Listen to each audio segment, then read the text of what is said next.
These guys are ridiculous. These guys are ridiculous.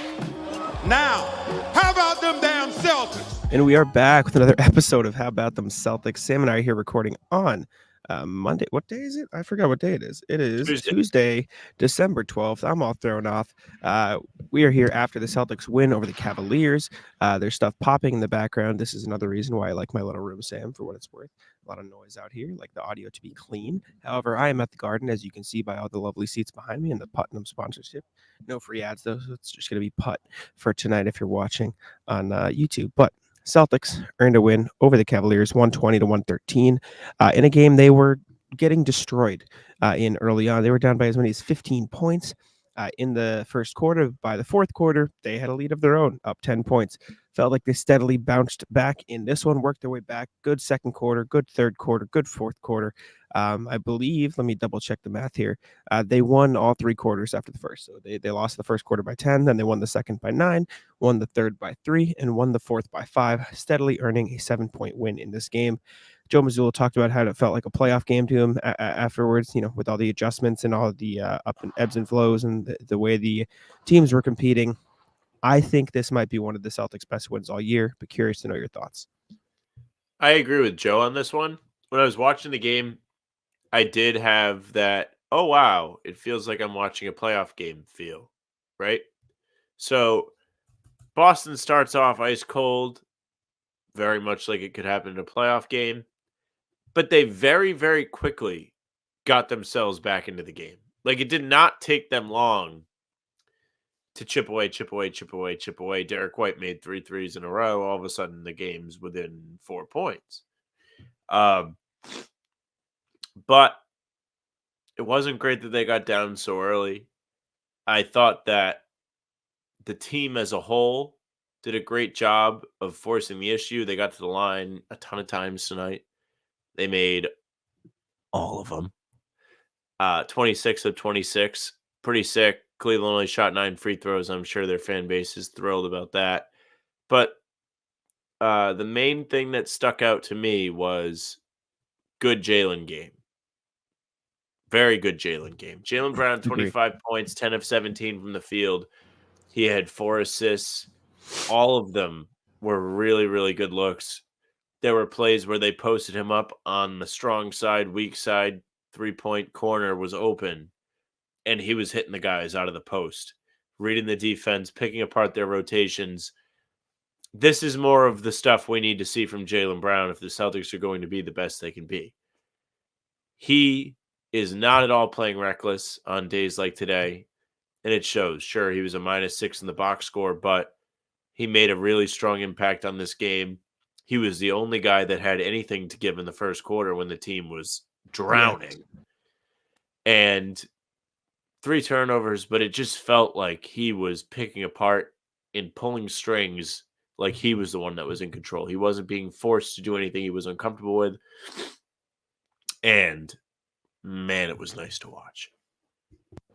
Yeah, he was great in this game. Joe Mazzulla and Jason Tatum talked about it post-game. They weren't directly asked, excuse me, but they were basically asked, what do you think of all the stats that came out of Jalen? 0 assists and 43 shot attempts over 2 games, that ESPN stat that we talked about in the video. And they're basically like, yeah, that's bogus. That shit's not real. We look at potential assists instead, and Jaylen Brown's potential assists have been good, right? And that's because they have been. He was great tonight. It felt like even early on when he was the only one scoring, he was also the only one making the right reads. His teammates just weren't making shots. There was one point where I think, players outside of Jalen were 0 for 11 from the field. No one was giving him anything. He was making all the right reads, doing everything correctly. No one gave him any help on that end. So I agree. Good Jalen game, 10 of 17, only 1 of 5 from 3, but yeah, he was very efficient other than that. 4 assists, good game from him. Tatum also quietly solid. He didn't score the ball very well, but 10 rebounds, 5 assists. He was also making plays, doing all the right things. Those two just got to chill with the threes. Like you said, they got to take the threes in the flow of the offense. Tatum got a good one at the end of the game in the corner. Other than that, Matt, pretty rough Kristaps game for the most part. Very, very, very cold to start the game. He couldn't get anything to go in the first quarter, but then he eventually exploded, had a huge, I think it was third quarter, maybe second quarter, where he had 13 points in a quarter. He ended it with 21, 10, 3 assists, and 2 blocks. Picked it up. But in my opinion, the highlight of this game was Derrick White and Jrue Holiday. Those two were great the whole game. Only one turnover apiece. Derrick White had 5 of 8 from three huge threes in the second quarter to help pull them back in this game. 4 rebounds, 4 assists, 2 blocks. Could have had more blocks, but the refs called some of them, far too many of them. He was asked about that post game and he laughed. Jrue Holiday also made a couple big threes. He was 4 of 7, 3 of 5 from 3. 4 rebounds, 2 assists, 3 steals. Those two really felt like the I can't think of the right word. They felt like the guys that kind of kept the Celtics steady, right? It at least to me, it felt like they played offense the same way for the entire game. It just, the shots weren't falling in the first quarter, and then the offense started working because the shots started falling and they trusted the process. Defensively, they made a bunch of adjustments, which we can talk about later, but offensively, I think Derrick White and Jrue Holiday were really the two, hands that steadied the ship for the Celtics tonight after they went down early. Yeah, they were huge in the big spots during this game. I mean, I already talked about the Derrick White hot hands stretch where made back-to-back threes to force the Cavs into a timeout and cut the lead down. I think it was to 5-ish, around there.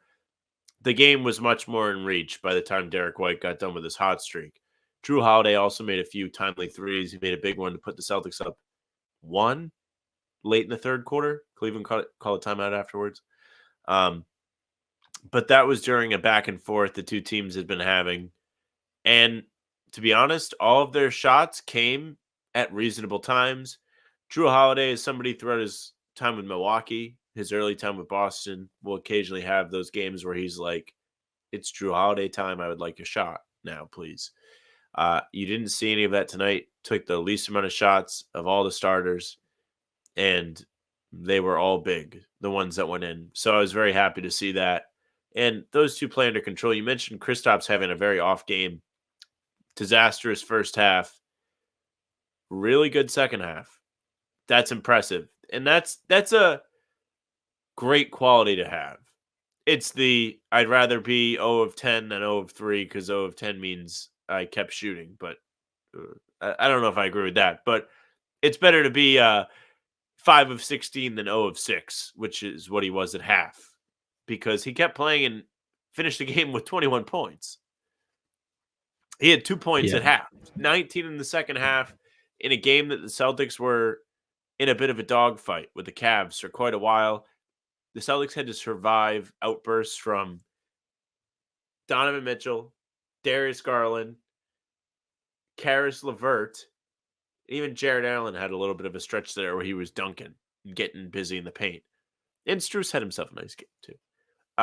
So good job on them. They needed to step up in the big clutch moments that aren't necessarily the last 5 minutes, and they did so. That's why they won the game. That's why they were able to come back from 15 down. They never let it go out of reach. They never let the Cavs regain control of this game.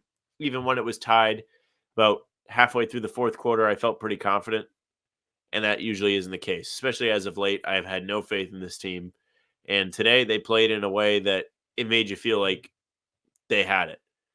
Nobody really forced anything. I don't think there was a single point in this game where I was like, damn, bad shot.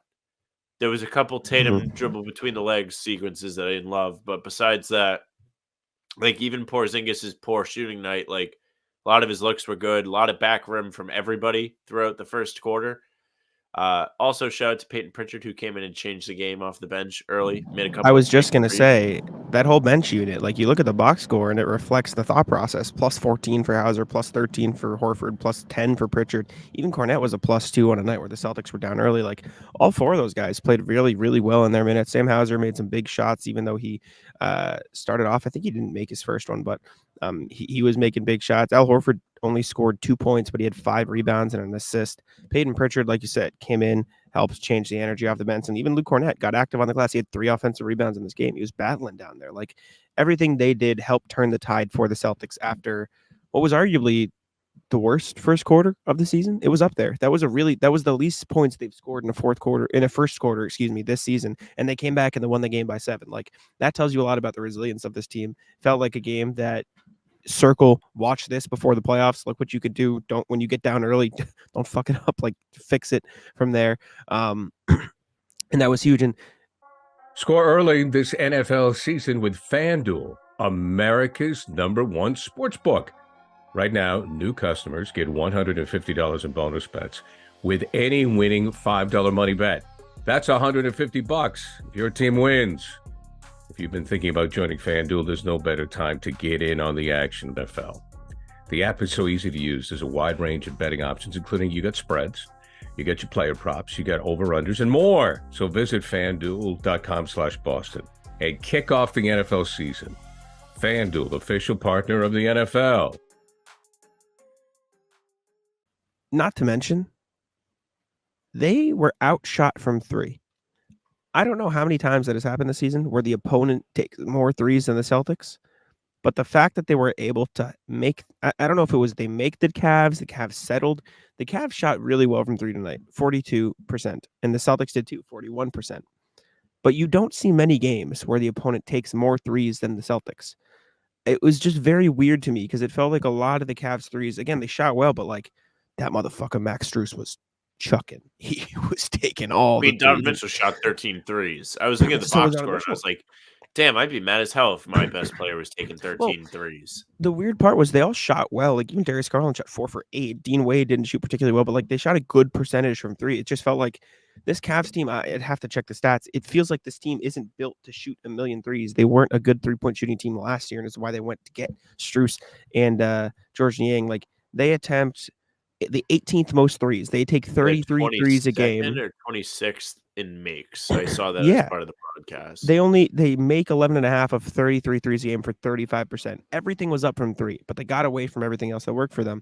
And defense, defensively, the Celtics torched them with good ball movement and playing the right way. It was just very weird. Weird offensive execution from the Cavs. And it felt like a lot of the early deficit that the Celtics found themselves in was because the Cavs were making some crazy shots. Like as much as they got torched defensively, like Jrue Holiday missing that back cut on the inbounds, them getting cut on and get easy interior shots. Cavs getting a few offensive boards. Like early, there were definitely some mishaps, and they weren't guarding the pick and roll well, going over the screen versus under it, giving up too many open threes. But I'm going to keep referencing this for all eternity because I think it's a good example. That Nets game last year where Joe Mazzulla was like, yeah, they were missing all their open threes and the Celtics were getting all these open layups. It wasn't sustainable. Didn't really feel like the Cavs offense was super sustainable. And once the Celtics adjusted defensively, which we can talk about now, they were able to keep playing offense the right way and the shots started falling and it kind of helped them get that lead. And it didn't feel like they got it back in bunches. Obviously, they had that stretch from Derrick White, but it really felt like they just played poorly at the start and then they just kept playing the right way and it steadily turned the game in their favor. But Joe Mazzulla talked about it after the game. I think Jared Weiss was asking about it in regard to Kristaps Porzingis of his stepping up and guarding the perimeter a little bit more.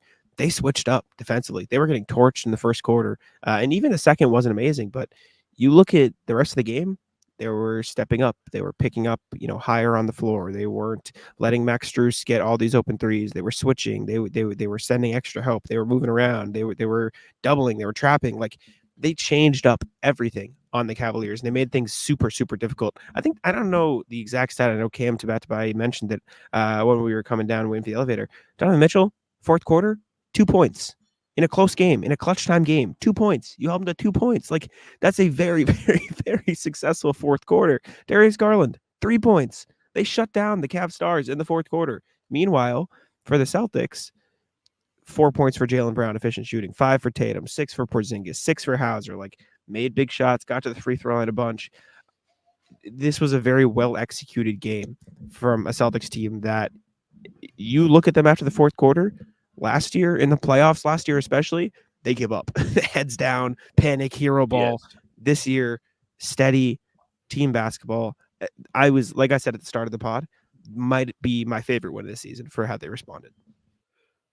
Yeah, I thought they really, really buckled down multiple times in this game. And it was impressive to me because this is a team, I've said it a zillion times as I battle my nose, they're going to play him Thursday. This feels like game one of a playoff series. This is a little bit of a practice test for those opening 2 games on your home floor, how you handle it. And what we saw today was a situation that could very well happen in a playoff game. You come out cold and you bounce back. You fight, you continue to work hard. The Celtics played careful basketball. They only turned it over 13 times, one more than Cleveland. They got themselves to the line. It's kind of funny. We did have that conversation on the show yesterday where we were like, hey, Lakers just pounded the Pacers inside, only took 13 threes, and now the Celtics have won a game because they got themselves to the line a whole bunch. I mean, they still shot 44 threes, but you mentioned like this is the first time they've been out fired by any team from beyond the arc. So them gotta be one of the first. Being physical, getting to the line, forcing the issue is a good thing. I think Porzingis is a good part of that. He loves the sweep through move underneath. He does the Embiid looking to draw a foul. And throughout this season, he's been pretty good at it. I want to say he's shot upwards of 6 free throws per game, maybe more. I don't have Basketball Reference open. But I can tell you, the man has been someone you can rely on to get to the line. 5.3 free throws per game. It is less than he shot in Washington, but more than he shot in Dallas. So, for context, there you go. All while attempting the fewest field goals per game of his career, for what it's worth. So that's a good sign. The fact that his free throws have stayed up, even though his shot attempts haven't. Good on the Celtics too. They held Cleveland to just 21 in the fourth. Also kept the Cavs off the line.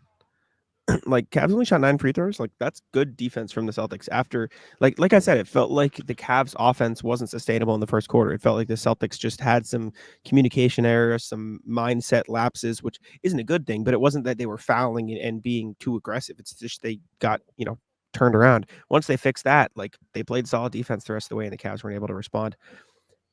I don't know. Like you mentioned, play this team again on Thursday or tomorrow as you guys are listening to this.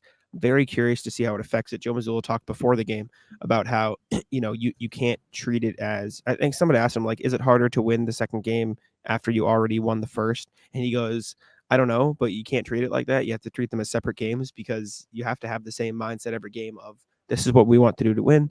These are the goals for the game, and this is what we have to execute on. And you can't have any outside noise of what, what you're trying when you're trying to hit those goals. Talks a lot about free throw rate, offensive rebounding, all the 4 factors. We obviously know he's big on the analytics, but this is a game it felt like the Celtics really bought into that, played consistent basketball, and it worked out in the end. It's like blackjack, right? You do what you're supposed to do, and you wait for the end result to work out in your favor. It doesn't always happen, but I think that's a decent comparison. One last thing. Mm-hmm. I don't need to see 8.6 Tatum threes a game. I don't. 35. If any other 35% 3-point shooter was firing up that many threes per game, people would be like, wait. This guy's a chucker. I'm not disagreeing with you, but I bet you'd be surprised at how many stars in the league shoot that many at that percentage. I'm not saying because I'm just saying. The reason why is because they actually are a higher percentage shooter, but bear with me. But because of the volume they're taking, they're giving themselves too many looks that aren't good looks, and they're paying for it. Holy shit. Sorry. I just went to look. I'm like, how many people are shooting that? For what it's worth, Tatum is shooting the worst of all the players shooting 8.6 or more. Tim Hardaway Jr. takes 9 threes a game. Sorry, it just really threw me for a loop that he's taking. That's like his only job. I bet Derrick White takes like 6 per game. 5. Let's see. Derrick White. Can I see? He takes 5.8. Good call. Yeah. This is true. For what it's worth, Trae Young, 8.5 per game, 35.3%. Donovan Mitchell, 8.5, 34%. Again, not disagreeing with him. Just like it feels like a common number for those stars. What do we think of Trae Young? Like as neutrals? What about Donovan Mitchell though? Donovan Mitchell's a guy I saw him that he shot 13 threes tonight. And I was like, wow, he probably shouldn't shoot 13 threes in a game. That's what I thought. Fair enough. He's too athletic for that. He's too gifted from the mid-range to do that. It's just like unnecessary. I've always said it. I agree. He should lay off some of those pull-ups. At the same time, he's Jason Tatum, and in a game like Game 7 against the Sixers, and he's making those motherfuckers. Whatever. I live with it more than other people. And I don't complain as much, even though I do think he would probably be a bit more effective if he went away from and got it down to like 6 a game. But although, like, even if you want to like not even from like a Tatum perspective. It's just like those could be shots that go to somebody else. I'm not even trying to be like Tatum needs to take less shots. Tatum needs to take less threes. But if you want to keep those threes, I'm sure somebody else is going to be open in the rotation because the defense will be scrambling if Tatum forces the issue enough. What would you rather have, a Derrick White open three or a Tatum sidestep? I don't say I disagree with you that he should take some of those out of his game. I just say I am more content with it than others because he is Jason Tatum, and I know he can make them. That's all I'm saying. Last thing before we wrap, quote that I think you'll like. I don't know if you saw this. It was in the middle of like a longer quote, but I picked this out because I thought it was entertaining. He was talking about how it's like a playoff atmosphere. Joe, he said it's an opportunity to play playoff level basketball without the in-season tournament court, which I just thought was entertaining. But yeah, any final thoughts? You think we're good? I'm good. Done? I'm hyped for the game on Thursday. Thank you all for tuning in to How About Them Celtics. We appreciate you. Leave us a review on Apple, and I'll let Sam wrap us out. Hey, thank you very much for listening or watching. Make sure you subscribe to the YouTube page if you're watching. You can find all our videos there, whether it's a full-length pod, one of these recaps, film breakdown, rumors, whatever it may be we decide to talk about that day. You can hit the notification bell so you don't miss any of it. You can leave a like, comment, tell us what you thought of the game today. You can also find us on Spotify and Apple. If you want the audio versions of these recaps and the full-length pods, they are there. So follow us, and they will be right in your feed. You can find us on social at How About Them C's. That's Twitter, Instagram, TikTok, Facebook is just the name of the podcast. All pregame streams will be there as well as YouTube. If you want to get in touch with us, the email is hbtcpod@gmail.com. We got some emails tonight and earlier today, so we'll have those for you on tomorrow's pod. You can follow Jack on Twitter at JackSmartNBA. You can follow me at Sam LaFrance NBA. It's it for us. Bye. Taco, come on. Taco's having some fun here.